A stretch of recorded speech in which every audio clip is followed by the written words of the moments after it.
Ah, okay. And we are live, live, live. Good morning to you on Futuristic Friday. We are getting ready for the end of the week, Vernon, and the big conversation in Zambia is debt, debt, debt. You know, the things are getting heated in the conversations there at the IMF. How are you doing, my brother Vernon? Fantastic. It's a Friday, though I don't want it to be a Friday, though, because I have so much to look out for and to do. And I think every day there's more activities to do. But anyway, it's a Friday, so we'll have to tone down a little bit until Monday. How are you doing? Vernon, I think you're the only person in the world who is upset that it is Friday. I'm being honest with you. You're like the only person who has that grudge that it's Friday. People get upset. You know, people don't like us who like to work. But anyway, biggest conversation, Vernon, before we get into the headlines or before we get into the major stories, is yesterday the World Bank president, David Malpass, actually made a statement yesterday about the importance, about how he expects or not expects, he wants Zambia to be able to conclude this debt conversation by this week. He has actually been stressing this point, saying he would like Zambia to conclude the debt, to at least for the MOU to be signed off by this week. These were his statements yesterday on Bloomberg. Need to see more. We need to see this. Are you satisfied with what China's committed to, or do you need to see more? We need to see this week the specific countries that needed to get action on debt relief. Zambia was here. I had a panel earlier this week with the Zambian finance minister, the Ethiopian finance minister. They're burdened by high levels of debt. Is Zambia going to get an MOU? We'd like to see one this week. China needs to be willing to sign off on the structure of the restructuring. Right. So we are promised a sign off, or not promised. Let me not say use the word promise. We are expecting that we should see a sign off on the structure of the That sounds like a maze happening there. But at the end of the day, the hurdle that obviously they're saying is that China had been having sticking points about this, and there've been issues to do with the fact that China was not accepting the fact that multilateral. I always said, and I know people don't like this whole fact, but I always said we borrowed too heavily without thinking carefully, and now it's on our backs. And for Vernon, for those of us who may not get on the other side of this, I will show you what a young economist did tell us 3 years ago regarding these words before we get in, after we get on the other side of our break, because these are things that were said many, many years ago. But then we'll come back on the other side after 60 at 60. But that was the big story that is kicking off, and that's going to drive our conversations on the other side.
And we would be back at it, just of course, for a quick break there. Thank you so much for still staying tuned to our audience online and just as well live on radio. Thank you very much, Vernon. And let's get down to it. So there was a second part to that conversation by David Malpass where he was actually talking about some of the issues that they have had with China on secrecy of debt and some of the issues that have caused sticking points when it comes to it. So let me just give you, I think, 2 points that he did talk about quickly for a minute, just to give us an update on what has been going on. That was the major story before we get into the numbers. And a lack of understanding of just how much debt, and a lack of it. One big question has been transparency and a lack of it, and a lack of understanding of just how much debt China has extended to a lot of developing nations. Do you walk away from the meetings yesterday with a greater sense of how much debt they currently have tied to the developing world? We know quite a bit about it, but not the full extent. And there were calls yesterday, and there's specific discussion of this, that some people say swap lines by China's central bank should be left out of the restructuring. Some say it should be included in the restructuring. There was talk about the what to do with arrears. So as these restructurings drag on, the interest on the interest goes up and up. So can you agree in advance on how to handle that? And so it gets straight into the details. There was a proposal made the proposals across the board on how to handle this. So I think there's lots more work to be done, but at least there's a technical or a workshop that's going to be set up to bring people up to speed on how you calculate net present value reduction within a debt restructure. China. So you can see that there actually is a lot going on here in terms of the conversations to do with that. But one of the things that we will also see is that even from David Malpass, it's a complicated process. And here's other things that he actually did point out. The debt has grown up over the years. The composition of the debt is different from in the old days. That used to be U.S. banks that were lending to foreign countries. Now we have China and the Eurobond market lending to developing countries, sovereign debt. So there was extensive talk yesterday. I co-chaired with Kristalina the debt roundtable. China came at the level of the PBOC governor and also the Ministry of Finance of China. And so they participate in the discussion. And there were some agreements. There was agreements that there needed to be more timeliness of the launching into a restructuring process, that there needed to be data sharing. China has asked from the beginning, can't we get the data earlier? That hasn't been the tradition, but that's going to be, and there's a paper to do that. Also a working group, which is important, on the technicalities of burden sharing. How do you have equal burden sharing among creditors so that they all participate in the restructuring process of the debt? This is really important to the people in developing countries because their governments are paying these large, high, not low interest rate, kind of market rate or above market rate debt. And it means it's draining the countries of what they need for nutrition, for health, for education, for climate adaptation. Are you So that was a conversation yesterday that David Malpass had. And in terms of the things that are coming out here, this is the head of the World Bank, or the president of the World Bank, and here's some of the things that he's basically saying. There are going to be meetings about having future meetings and agreements about when to make future agreements and working groups about how to eventually come up with solutions. I love bureaucrats. You know, they give you such hope, but if you really read into what they say, there's nothing. There's nothing. There's really nothing there.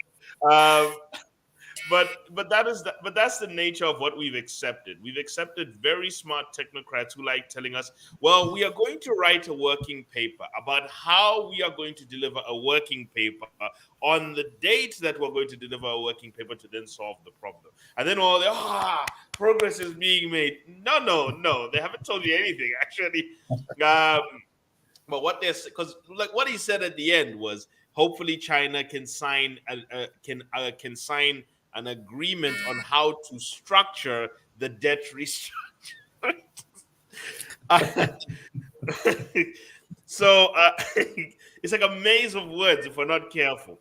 But effectively, people are seeing that obviously as movement on it. So we're not sure what's actually driving our currency. The reason is, what is the key driver of the Zambian currency? Is it the World Bank? Is it the World Bank and the IMF's optimism that a deal will be reached in the spring meetings, and the expectations that the spring meetings will result in the kwacha getting stronger? I'm sorry, on a flood of capital being able to come in because the debt will get reprofiled? Or is it a situation of just tax season?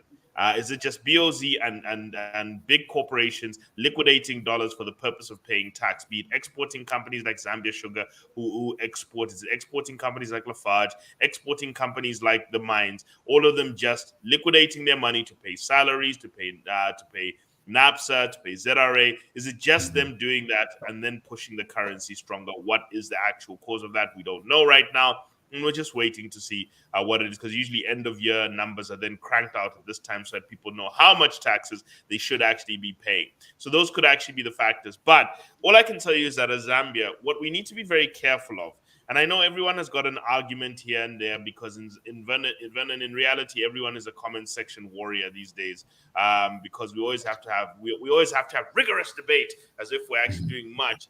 The reality is that as a country, we borrowed ourselves silly. That is the truth. No, we did. We can try and talk about the West, but we borrowed from China silly. Okay. The reality is that China gave us very loose terms when it came to money, and we borrowed from them recklessly. Okay. Even when it came to the Euro bonds, people, it's not like we're picking on China. The first Euro bond we celebrated. The second one we were questioning. The third one, they're like, what's this for? So it's not like we're just pointing out China. Even the third Euro bond was reckless. Okay, the first two were okay. In fact, if we just used the first Eurobond properly, the way it was meant to be used, we wouldn't be in this situation in the first place. Yeah. We would have utilized it to finish all the power projects that were supposed to have been financed by the Eurobond. Road projects that we ended up spending so much money on were supposed to have been financed by the second Eurobond. By the first and second Eurobond, the things that we've gotten into $14 billion worth of debt for, we could have knocked out by the first two Eurobonds in less than $2 billion if we just managed money properly. Then came China, where China said, right, you get to borrow as much as you want, and we are not going to ask questions. And boy, did we do that. Okay. Disastrous. And it was disastrous. It's like flinging open a liquor cabinet for a 16-year-old who's getting their first time to drink. They are going to go to town on it. Okay. And deciding that it's time. And unfortunately, we did. We acted like drunks with the open liquor cabinet, and we mopped it up. Okay. Unfortunately. Now, as I said, a young economist 2 years ago, in fact, in 2020, 2.5 years ago, did issue a stern warning about how we are acting with Chinese debt, and how most African countries are trapping themselves. It's not the Chinese who are doing this. We are trapping ourselves with our misbehavior and our inability to control ourselves. But a young Zambian economist did give a stern warning, not even a stern warning, a simple warning a few years ago. And I turned to his words, Vernon, just to give us a reminder of these words that were said in November 2020. Moving around Africa, giving a warning similar to the Brooklyn-born poet Trevor Taheen Smith when he said, "This is serious. We can make you delirious. You should have a healthy fear of us, because too much of us is dangerous. It's so dangerous. Chinese debt is extremely dangerous." This is serious. We could make you delirious. You should have a healthy fear of us, because too much of us is dangerous. Was the song necessary? We had to emphasize the point. We had to emphasize the point that this is serious. This is a serious issue. No, it's simply because we don't understand the danger that comes with the behavior that we had. But yes, the song was necessary because it emphasizes the point, and now you remember. That's the important point. You do remember. But the point I'm trying to drive out here is that as people, we need to be very careful with the way we handle our future. Debt is something that is paid for by our children. You know, one of the worst things I have about the attitude that Zambians have towards debt is that they always look at government as government must spend. I've always seen it, Vernon, that we talk about debt, but we never talk about the budget. In fact, whenever the government pulls back on certain spend, I remember that like this budget 2023 was smaller than the budget last year. And Yeah. everyone was, oh, the government is spending this. Why? What's going on? They're going to destroy the. And I kept on thinking, wow, you people are programmed to believe that you are entitled, that the government can spend money. And this is where debt comes from, Bernard. Do you realize that the debt that we have today is a result of the fact that the government before was spending 70% more than it was making in tax revenue? So, Hmm. okay, let me put it to you this way, Werner. If you are earning 5,000 kwacha and you are spending 8,500 kwacha per month, but you only earn 5,000, how long do you think you'll have to last? You are looking at borrowing. It's outrageous. Why would you even want to go that high? Exactly. But did anyone pay attention to the fact that that's what our government was doing for the last 5 years? No, we were actually applauding them to spend. Exactly. So this is the mentality everyone needs to understand. Why are you strict on your own spending, but then you want the government to spend recklessly? You see, this is the problem. The government, and they'll say, no, but it's different. No, it's not. The government has to spend from somewhere. That money doesn't come from the sky. It comes from somewhere. The government goes into debt. And at some stage, a generation somewhere is going to have to pay for that. Somebody is going to have to manage that debt. Somebody is going to have to continue paying for that debt. And as a result, it's your children. You see, this is the worst part I have about the irresponsibility of the Zambians of this generation. They are very slim-minded to understand they are damaging the next generation.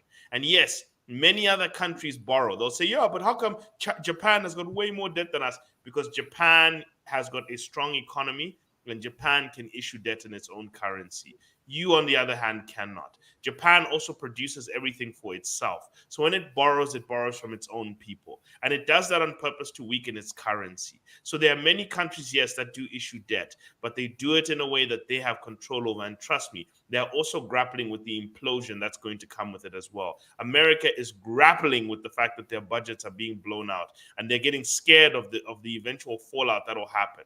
Okay, now it won't happen in the next 1-2 years. I'm going to talk about a mistake people are making there, but it may happen in the next few decades. America is scheduled to start having issues over the next few decades, and they need to start learning to dismantle their debt because Joe Biden has gone out of control with the level of debt that he's putting into the U.S. economy.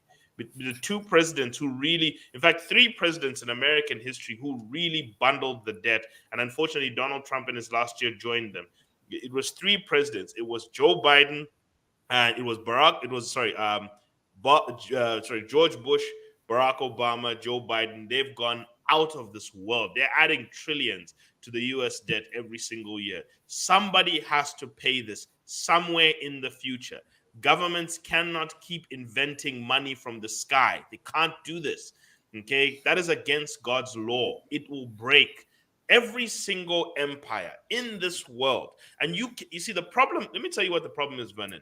People don't study history, okay? But some of us do. We know monetary history. We know what happened when the Lydian Empire tried to just manipulate the monetary system and add copper coins when they were using gold and silver electrum coins into the system. They destroyed the Lydian Empire. Simple question, Vernon. Do you know who the Lydian Empire is? Mm. No, because they don't exist anymore. That's why. That's what happens when you borrow yourself silly. Okay. Do you know what happened? Do you know that China used to be the number one economy in the world back in the year before the year 1500? Do you know that? Mm-hmm. Mm-hmm. Do you know what killed them? Mm-hmm. They started printing money.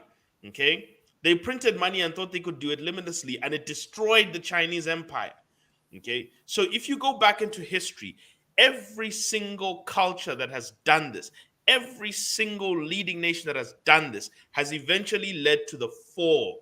Okay, the Roman Empire collapsed because of the creation of copper coins and the dilution of money. What they used to do back in the days, instead of printing money, is they used to put copper coins into the economy instead of actual gold and silver coins, because copper was more easier to find, and that was the version of printing money back then. So when you start diluting, debasing of currency, when you start diluting currency by creating too much of it, you will destroy the economy.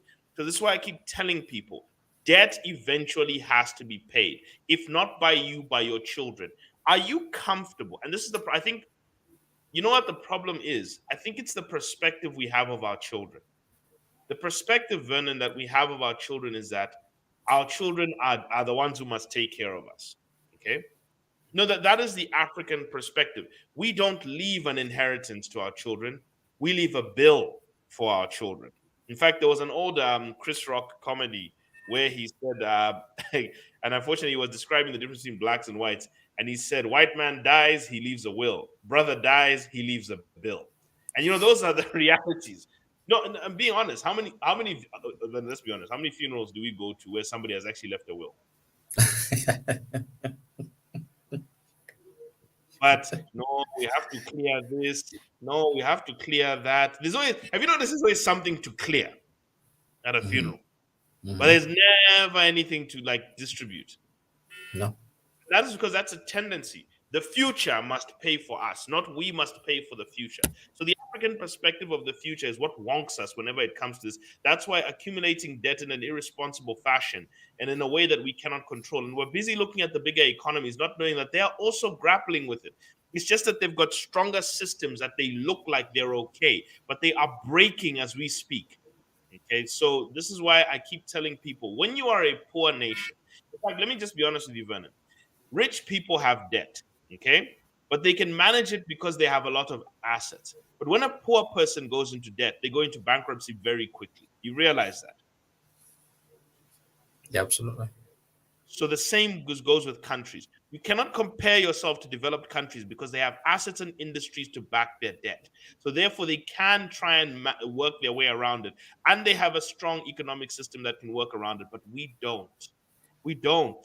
We don't even make bubble gum.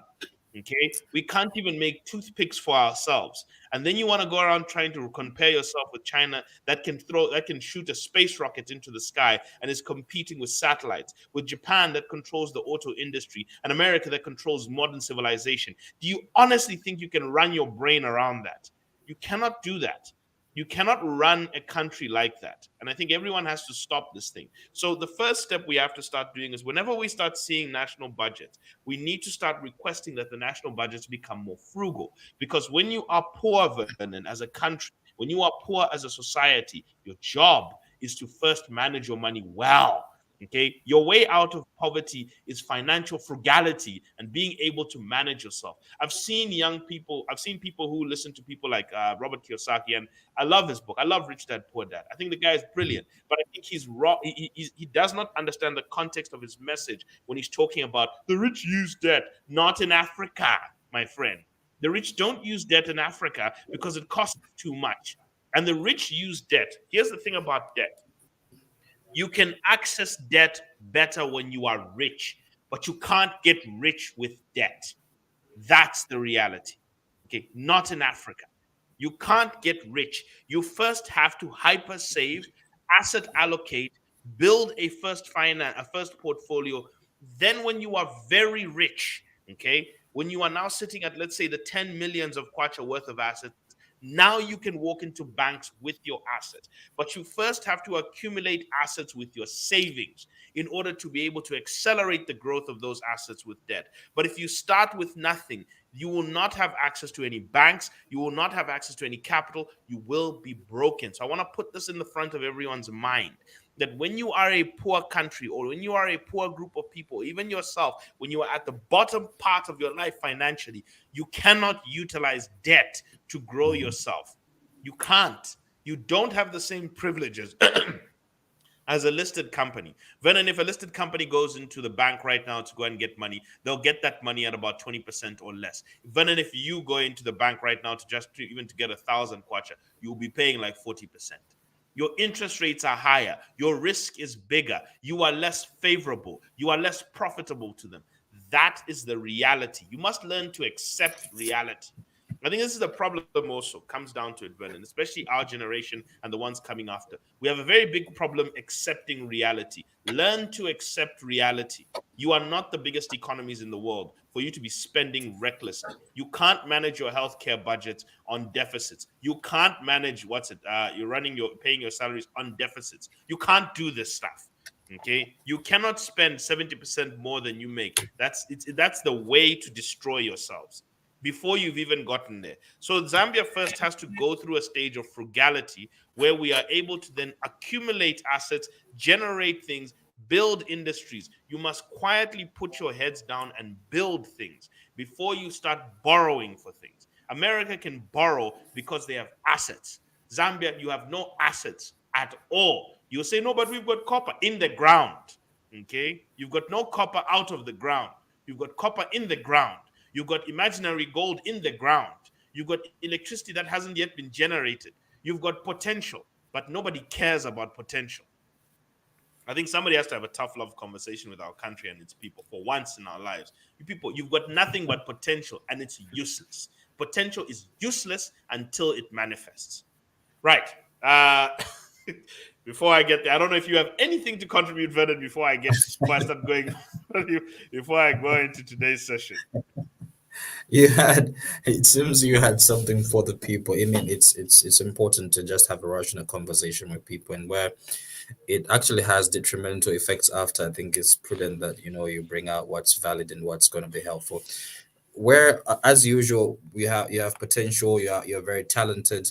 I mean, talk about these guys like you probably want to talk about say Jay-Z for starters. Those guys actually have a management. Pompey, talk about marketing. These guys have they have managers and they have a team, a crew who looks at what is happening and whatnot, and what's possibly going to be our best move for the brand. And ultimately that also trickles down to just an individual. I was very disturbed the time that the recent disbursement or from the IMF was actually being allocated to Zambia recently, and I'm talking to young people from a named organization, and they're excited, saying, "No, we're welcoming the move. That means we'll do more projects. We'll do A, B, C, D." And trust me, these are projects like infrastructure, building a 3-5 classroom block in rural area. I mean, in rural areas and whatnot, but those projects seemingly they will not generate enough for us to push back into the economy, so the economy can be able to squeeze all of that debt and be able to pay back with the interest on top of that. What you're looking at is the monies that you're being given are not for free. They have an interest attached to it, and how whatever monies you're going to, whatever channel or wherever you're going to put the monies in, it has to at least be able to return the money, so you pay back the loan, because it's not yours, it's a loan, it has to be paid back. So I think contextualizing really when we talk about debt and where we're going to put the money at, and really young people should listen, take a gentle nudge on pressing the government to really be spending on them, be providing everything for them, being able and facilitating for almost everything. Let the government complement whatever you're doing, and you also try to venture into something else that's going to be working for you. And I feel, a shift of mindset of always wanting the government to be involved in what you're doing leads to a sense of being too dependent on the government. Imagine if you can say, okay, it's just me and me myself and maybe me my company, my team was supposed to achieve this. Trust me, by the time the government will be coming into view, you'd have achieved way more, and the government is only coming to complement only, just but complement, and not facilitate, fund, drive, plan for you everything. I think the government should also be focusing on how they're going to restructure what has to be done. And now we're put in this funny situation because the government is just being pressed so much in a corner. But ultimately also the government should also be taking more time to make these decisions, especially where we saw huge amounts of money being borrowed without proper channeling, proper plans of where the money is being spent. Now I remember having a conversation on a different platform with Dr. Neves Vernon, Mumba. because they ate the money. They ate the money. That's Absolutely. what happened. And vividly, Dr. Mumba said, whoever borrowed the money, wherever the money was spent, we are all going to pay for it very soon. And here we are today. And that is a reality, Vernon. I want to, there's something that you pointed out in terms of people's livelihood. So here's something I want to just put in your mind. There's a question always asked: how come immigrants always do better? Okay, and the question is, how come Zambians abroad? No, how come the immigrants in Zambia do better, and how come Zambians who live abroad do better? People always say, no, it's because the ones abroad do better. Then how come the immigrants come into your country where you're complaining that there's no opportunities? How come they do better? Okay.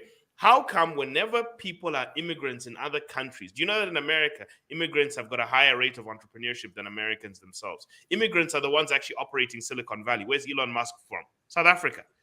Where most of these guys were, Sergey Brin, the one who built Google, guys from Russia. You notice that these people are not from America even. So No. you're starting to notice that immigrant culture, in fact, America's story is that it is a nation of immigrants. That it's immigrant mentality that has built America. So what I want to actually get to people to understand is, because I was looking at data on Zambians in diaspora and Zambians here, and I constantly was seeing Zambians in the diaspora were actually making much more money. And the reason I say this is because I was a Zambian in the diaspora at a while. I mean, I lived in Botswana and South Africa, and I noticed the communities had something different about them. Okay, so I'm gonna quickly just read you a quick summary of an article I wrote. A quick summary of an article I wrote in August 2020, which was called "A Letter to Young Black People: Why Do Immigrants and People in the Diaspora Succeed Better at Better Rates Than People in Their Home Countries?" And one of the things I started to see is, why do you, and I asked this question, why do Indians in the UK, Australia, Canada, and the USA do much better than Indians in India? Let's take a deeper think about why Indians in Africa are the 1% of Africans. Do yourself a favor and take a look at the rich list of Africans outside of West Africa, and you'll notice this. Okay, Indian Africans are part of the elites. Why does the average Nigerian household in America earn 50% more than the average Black American household that is not Nigerian? Why do Nigerians out earn whites in America? Okay, Nigerian Americans.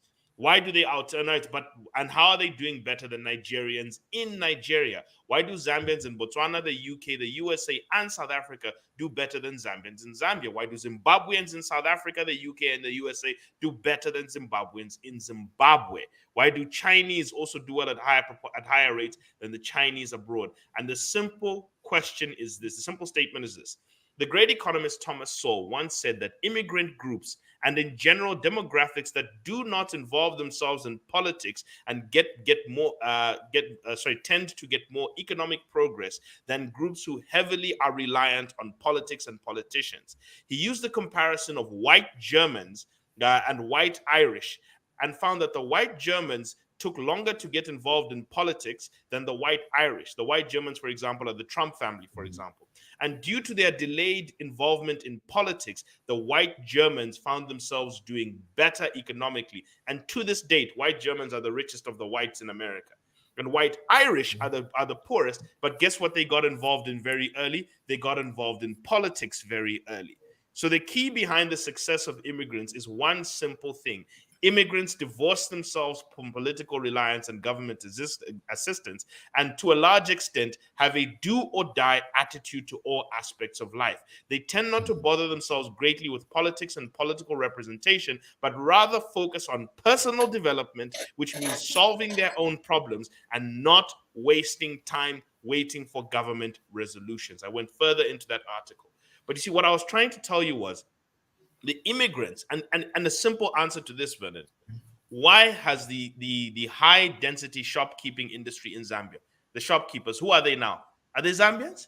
No. No, foreigners. And actually, we are complaining Rwandese. about them. But why? Because when a Zambian runs a shop, what time does it close? 17. When a Rwandese runs a shop, what time does it close? 22. Okay? The Rwandese will open their shop at 6 in the morning and close it at 22, and Zambian will open their shop at 9 in the morning and close it at 17. This is the problem that we're having here, okay? Because you are too used to this indivisible hand called the government who can borrow for your deficiencies. But when you are an immigrant in another person's country, you cannot afford to think like that. And that's the thing I remember about living in Botswana. We didn't afford. We didn't say the government. I grew up under that mentality of it was in the household where things were sorted out. Okay, this is why immigrants can go to countries. This is why the Indian population can come into Zambia, sleep in rooms in Chipata, not complain to themselves about what's happening with the government, and still build factories and businesses. Why? Because they have learned the art of self-reliance. They have learned the art of building things from scratch and doing things from the bottom. And that is a mentality that the country has to start learning. This is why if you read Startup Nation, or just even the story of Startup Nation. Sorry, if you follow the story of Startup Nation, you'll notice that they talked about this. The two things that built Israel and have made that one of the fastest growing and the most resilient economies, that have taken them from dirt poverty to a fast growing economy and a high tech center, is military, training their children in the military and making them all go through 3 years of military training. And also that the Israelites have approached life inside Israel as immigrants. Remember, they were all European Jews who then came and settled in Israel. I mean, what was formed Israel? And sure, we can get into the woke debates, but I don't care. What I'm trying to tell you is the actual premise of the fact that when people act like immigrants, when they act like there's no government to support them, when they have that mentality at the beginning of their minds, one thing that also affects the Jewish people is Jewish people are also the most educated out of any religious group in the world. The average Jewish person goes to college. The average Zambian barely finishes grade 5. So that's the reality. That's different there. Yeah. But I'll tell you that when you approach things with an immigrant mindset, immigrants cannot ask for help. They do not ask for help. Immigrants have to mind their manners. Immigrants have to be highly productive. So that's why when immigrants come into your country, they dominate, because you are busy saying the government must look into, the government must this. You are arguing about HH, arguing about ECL, arguing about this, and you're doing nothing. Meanwhile, the immigrants are running their shops, counting their money, investing, opening second shops, expanding, and you're busy saying how come they're succeeding? Because you're talking while they're working. That's the difference. Okay? And when you go to America, you'll find who are the number one people. You know, people think that white America, in fact, Vernon, who do you think are the number one groups of people in America right now in terms of income? Foreigners, of course. You have coloreds, mixed Americans. You have Mexicans, people coming from all around. It's Which it's foreigners? the mentality that No, specifically which foreigners? You have definitely North Americans.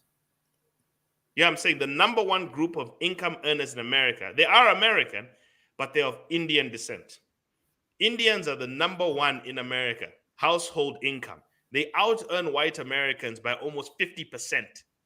Okay? That's how well they're doing. It's number one is Indian, number two is Taiwanese. Okay? So it's Indians, Taiwan, Chinese Americans. These are the richest groups of people. They're finishing school. The other thing about immigrants, by the way, is they finish school and they focus on family. This is a critical point that everyone has to try and get into their minds. It's critical. So if you want to get out of things like this, immigrant communities, I'll give you a simple example, Vin. Back in the 1960s, when the Chinese Americans landed when they got into America after the Immigration Act, about the 30s going all the way to the 60s, the white owners of banks used to discriminate against the Chinese. Okay, they'll say they don't give loans to Chinese, and they use all sorts of derogatory terms, and they would block them from it. The black Americans who went through slavery, you know what they were saying? Who went through slavery, you know what they were saying? They were saying it's discrimination. We're gonna raise placards against you. The government must change. All that stuff, right? Do you know what the Asians did? The Asians created community banks and started lending to each other. And to this day, that's what they practice. That's why the Asians have access to better capital. That's why the black Americans are still complaining about redlining, because they don't form their own system. What Asians do, even in Zambia, that's what they do. Okay, they come here and they form a system where they circulate money amongst each other, be it through business deals and be it through loans. They know how to do business with each other as a community. Us, Zambians, we want to beat each other. So the government must. We're competing for government while these people are collaborating. They're working together and they're circulating things amongst each other and they're winning, my friend. And I don't blame them. I'm not angry with them. I'm learning from them. That's the truth. The rest of you can be bitter all you want, but that's the truth. They're learning. They're doing that stuff better because they know how to build systems amongst themselves. So if you want to see growth, you must have that mindset, okay, to start saying the government exists up to this point. You know, the funny thing, everyone says, how come China has gotten where they're going? How come China has built what they have? How come China has got so many millionaires popping out of it? How come China has got so many businesses thriving? Because only 80 million Chinese out of the 1 billion Chinese adults participate in elections. You know that. There's no democracy in China. They operate a party system where the party members and the civil service vote for the people in there, but the general Chinese focus on economic activity. And as a result, China has built things. The Chinese people are not focused on what the government must do because there's no government to vote in or anything. There's a government that controls the system and manages things, but they don't depend on that government because they don't have a say on how that government forms. So they decide that what they're going to focus their attention on is building their businesses, building their lives. Chinese save at extremely high rates. They invest their money in their stock market. They build family businesses, pass them through to the next generation. That's how nations are built. But Zambians, what are we talking about? The government must look into this. And it's not even the poor people only who do that, Vernon. Everyone does this. Everyone. People middle class are saying such stuff. Middle class. At least the people who are vulnerable. They have an argument. But if you're middle class, what are you talking about the government? What are you debating the government for? Go and start your business. Go and improve your working. Go and learn things. Okay? Go and better your life. Go and get involved in personal development. You have freedoms. Utilize them. This is why Africans say democracy fails. Because the problem is we don't know how to utilize our freedom. We fight for freedom, but when we get it, we squander it. That's the truth. And that's why I said I wrote this article 2.5 years ago to point this fact out, that people abroad, when you live abroad, you'll notice that there is a very self-reliant mentality. Okay? There's a very self-reliant mentality and a communitarian system that forms amongst immigrant groups. And immigrant groups tend to move up faster. That's why every country you go to, you always find xenophobia, because immigrants move up faster than locals. Immigrants pull themselves. One of the reasons why people started going against Rwandese shop owners is because Rwandese started getting rich much faster than the people in the compounds they were serving. Because the Rwandese did not drink their money. That's the reality. They did not drink their money. They did not eat their money. When they made a profit from a shop, they went and built a second shop. And before you know it, Rwandese are now owning cars. I actually witnessed this. There was a Rwandese family that came, started a shop in, what's that place? Obama. I used to live there. And they started a shop in there. And I remember that halfway through it, they had expanded to a second shop and they had even bought themselves a car. The majority of people, do you know what they were doing? They were sitting at a bar behind the Rwandese shop and they were getting drunk, while the Rwandese people would open their shop at 6:30 in the morning, close it at 10:30 in the evening. They had a car, had a house, they had a child who was working in the shop. You got to think very carefully about what wealth is being built there and what we're exhibiting. So yes, Vernon, the reality is this is how we do get ourselves into deep debt. And I know we've transcended from where we are with the debt that we had with China and everything. It's simply because we don't have plans for ourselves. Okay, yes, and I have gone deeper into a situation, and I know that today we kind of jumped away from the standard behind the markets where we have our analytics of the market in general. But there is one news story which actually did catch my attention before we get to this, Vernon, before we get to our topic of discussion and our charts of the day. And our topic of in the news that did come out yesterday, there's some news items which I will be sharing with us now. The news that did come out yesterday, the ACC restricts 100 bank accounts, T-bills and bonds held by 18 officials from the Ministry of Finance worth 31 million. You know what I love about that story, Vernon? Even our crooks are financially literate.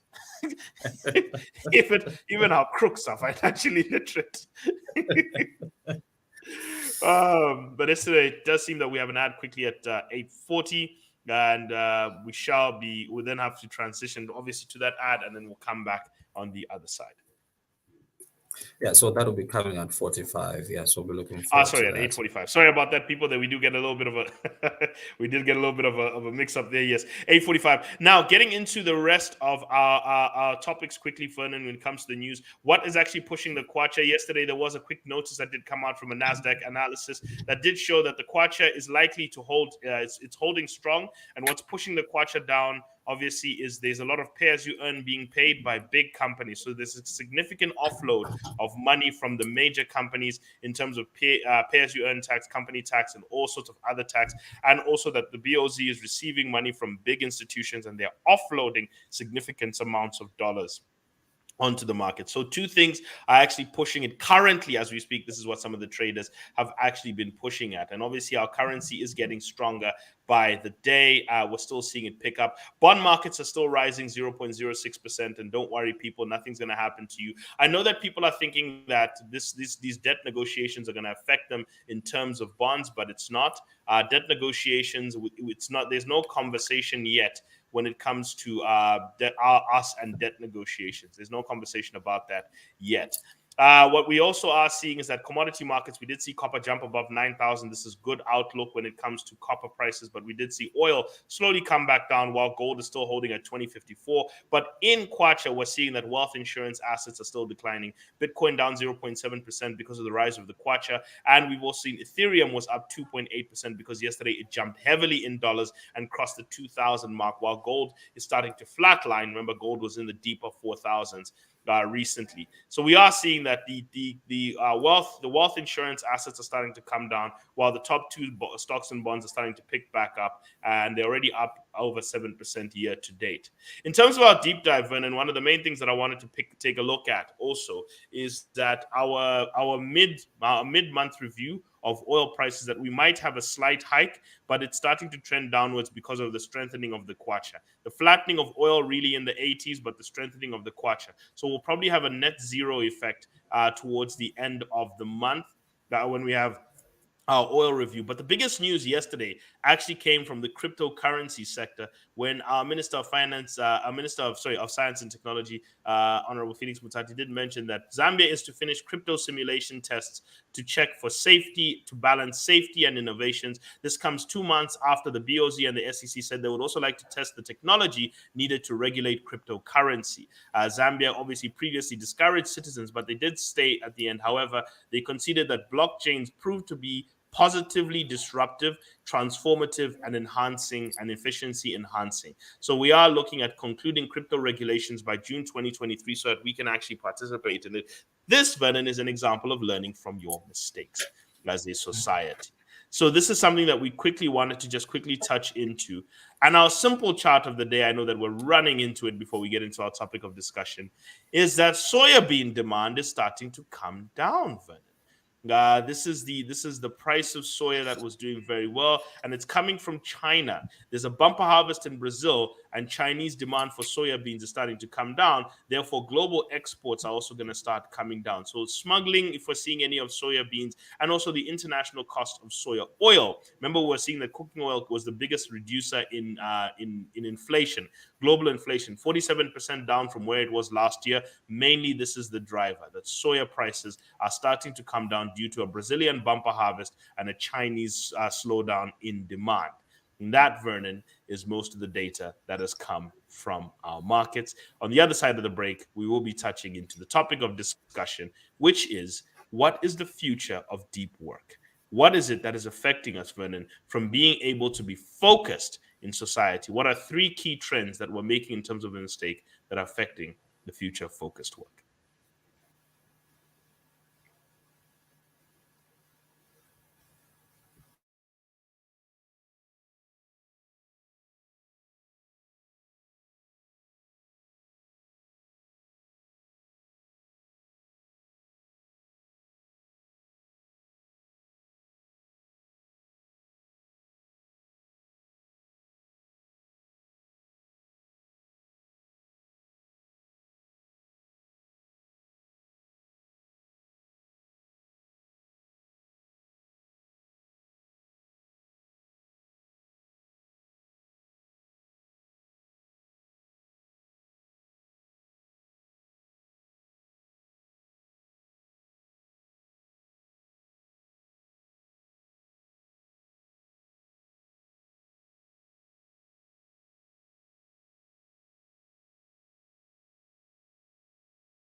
And just winding up, on Behind the Markets today, as we're looking at topic of discussion for the day today. And concluding the morning on that note.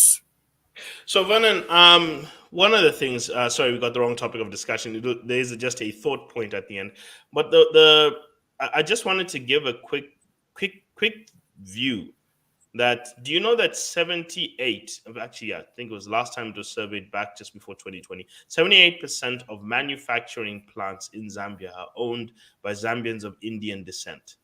That is a number to show you that they are very industrious. And that is something that you must learn. They came in as immigrants less than 100 years ago. You've been here for so long.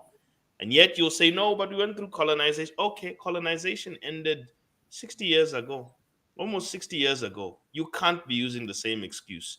You can't. The colonial master cannot be your excuse for 60 years. Okay? That excuse, as Dumisani Ngube said, it has expired. Okay? You can't be. All right. It's the same thing I've heard with Americans who will say, and I know that they try to cancel you for it, but yes, you cannot start talking about 400 years of slavery from years ago. Okay. Yes, you were enslaved. It happened. It was a tragic and horrible and atrocious crime, and will continue to be. But just because it was wrong, that doesn't mean it stands as an excuse. You can't be using it.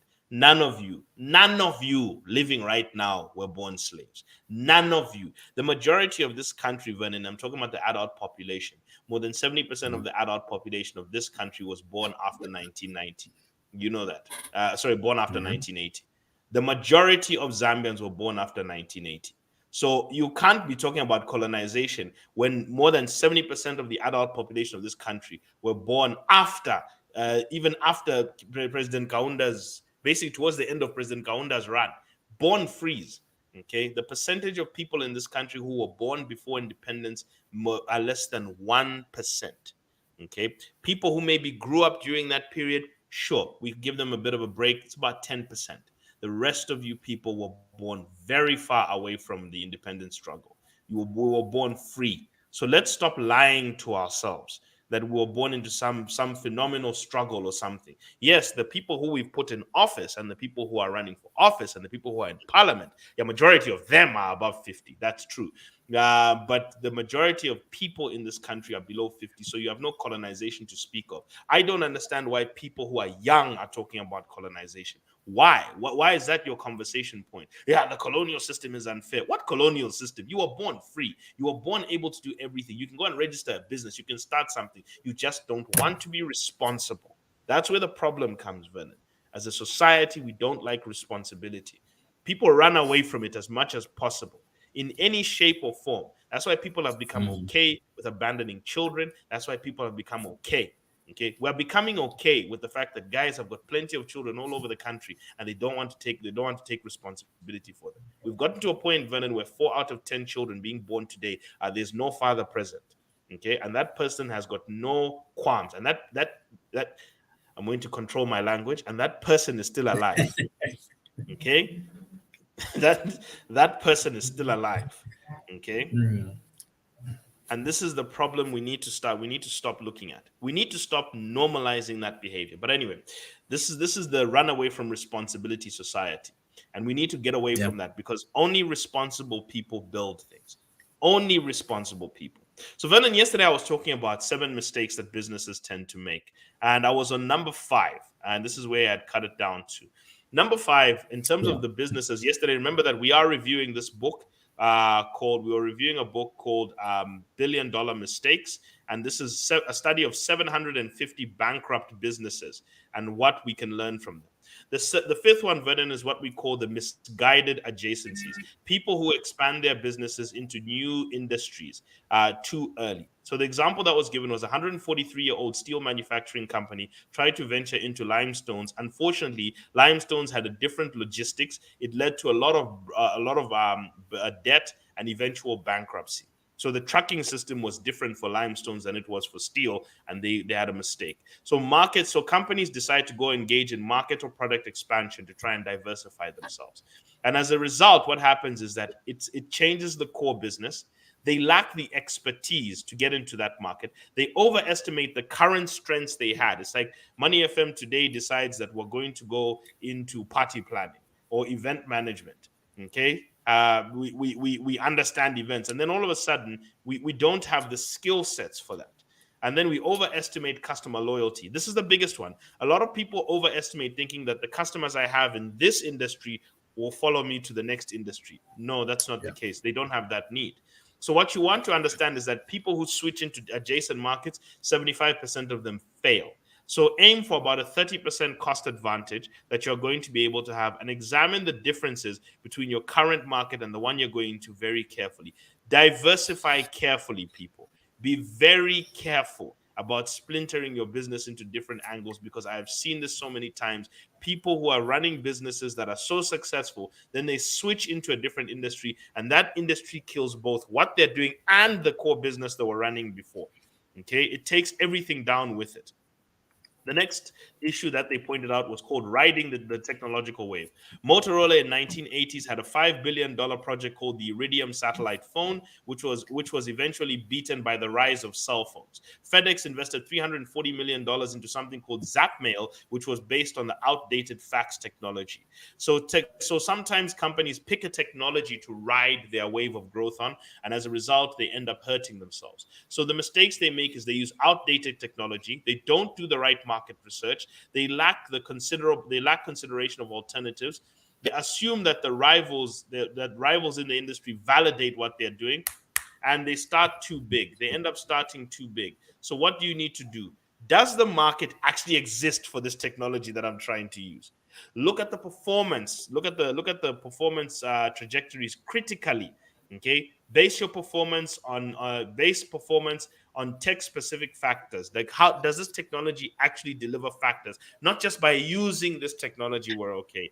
And how quickly could the technological developments wipe out what I'm doing right now?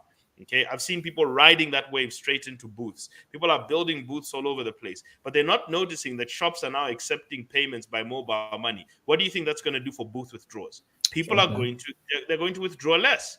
Okay, the reality is people are going to withdraw less, and people are going to be able to do mobile to mobile transactions directly. So a lot of those machines now, some major supermarkets, by the way, you can pay at the till using your mobile money. You can go to restaurants paying with mobile money. You don't have to withdraw anymore.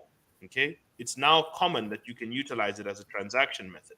The seventh and final one, Vernon, is called the consolidation blues. Pager companies. Vernon, do you know what a pager is?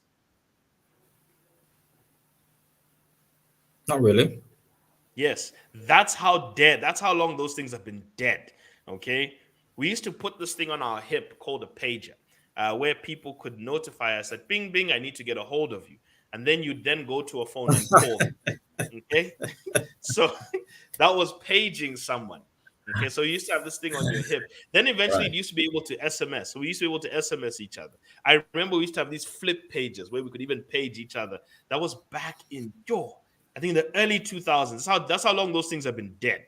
Okay, I think the moment the cell phones became popular in the early to mid 2000s, those pages died off fast. So they tried Yeah. consolidating, but the technology underlying all of them was useless. In maturing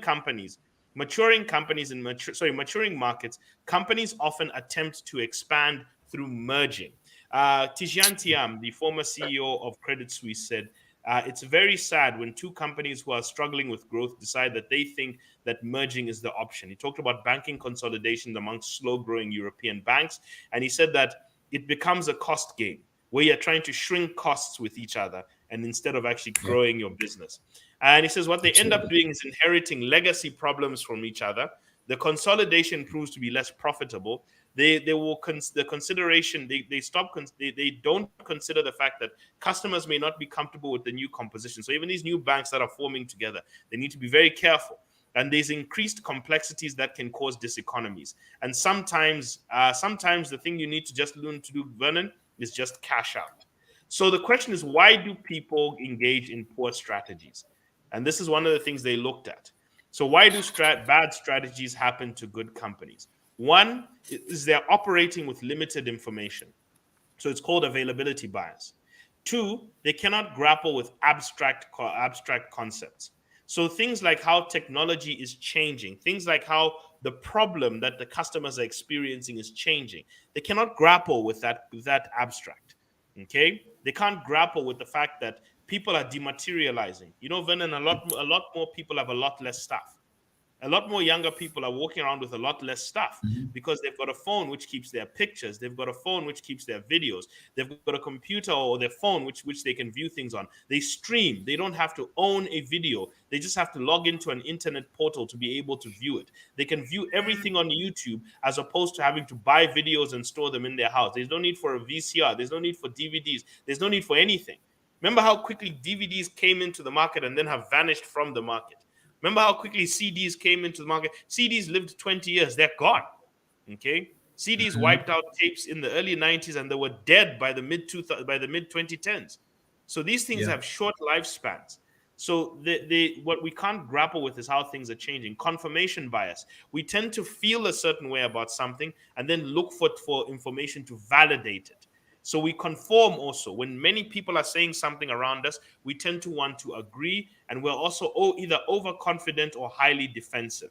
And organizational issues also that there may be relationships between managers to avoid them being able to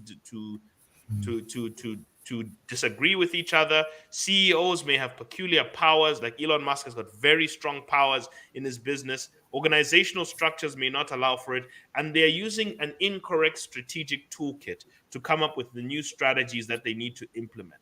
So these are reasons why organizations subject themselves to such bad decisions. And these are things you need to look at when you're running a business. So 9 quick ways of things you have to do to help stress test your decisions. Choose an independent and external devil's advocate. I know that's a hard word to say, but yes, that is a person who is always able to show you the contrarian side and the other side, so that you must learn to defend why you believe what you do. Do current methods slow down your teams? Clear decision, make sure you have a clear decision-making process, one that anyone else can follow and repeat. Examine history. Learn from history. This book is all about learning from history, people. Why 750 companies with $1 billion of valuation failed, Vernon, went bankrupt. Okay, plan for the worst case scenarios, build feedback mechanisms so that you can quickly be flexible and adjust, create formal systems of opposing views, and schedule meetings to allow for objections before a big move is made. These are 9 things you can do to help improve. People, I posted this up. If you choose not to learn it and choose to debate about which politician is doing what, it's your fault when your company fails. It's not my fault. The information was given to you. You chose to look away from the book. Unfortunately, if you want to keep something from our people, put it in writing. Now, finally, Vernon, there is a saying by Bill Gates. He says, success is a lousy teacher. It seduces smart people into thinking they can't lose.